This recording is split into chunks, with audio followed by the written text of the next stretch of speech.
commend this bill to the House, Madam Chair.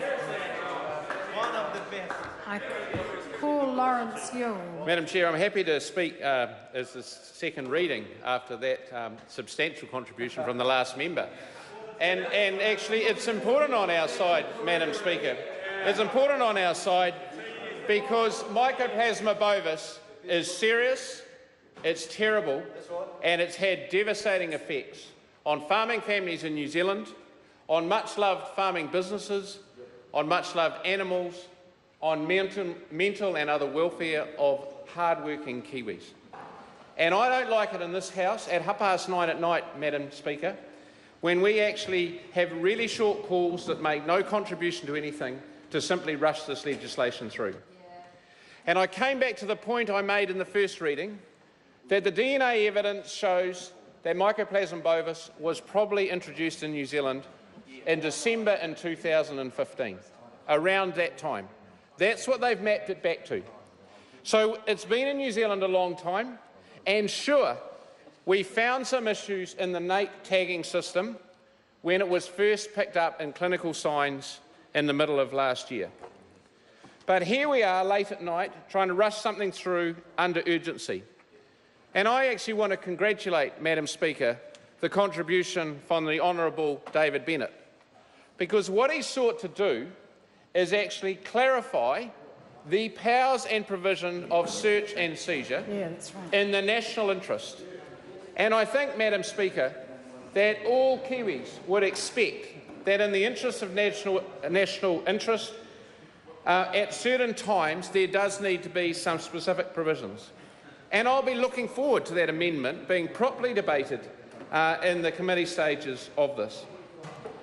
Madam Speaker, we are not going to beat Mycoplasma bovis, or in fact foot and mouth if it ever got here, or in fact any other biosecurity risk, unless we have the farmers working with us. The farmers have the most to lose. Sure, it's cost $880 million, and a significant contribution is actually coming from the farming families. But actually, the farmers are best placed to help resolve this. So I liken this to what actually Inland Revenue used to be like, where most people thought they were a compliance agency, they were hard to deal with, you couldn't get hold of, all those types of things, to now where a lot of stuff's online, they're way more user-friendly. And I think the real risk with this legislation, as it's placed before this House, is that MPI will be set up and known as a whole lot of people wandering around with clipboards, deciding that they can walk into your dairy shed, into your wool shed, into your stockyards, and if you're invited, sorry, Madam Chair, Madam Speaker, if they're invited into somebody's house, they can actually take their clipboard and take photos and do a whole lot of things. And I don't believe the farming industry bodies that are supporting this approach, and federated farmers in particular, actually understand this particular provision of this bill. And I'm mindful that the Honourable David Bennett, as the chairman of the Primary Select Committee, offered to reconvene the meeting next week during the recess.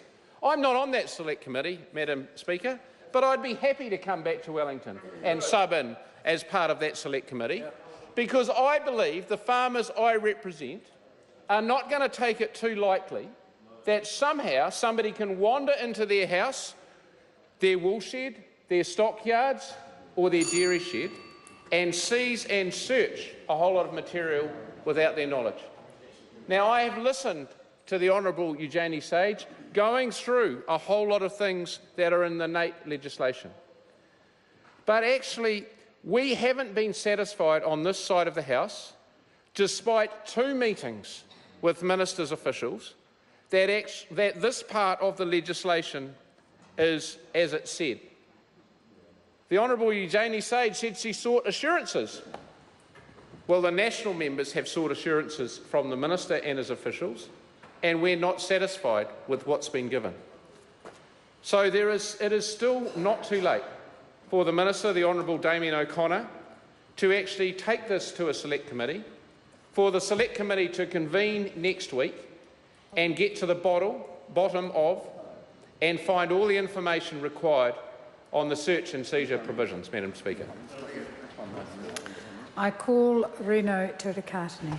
Madam Speaker, I rise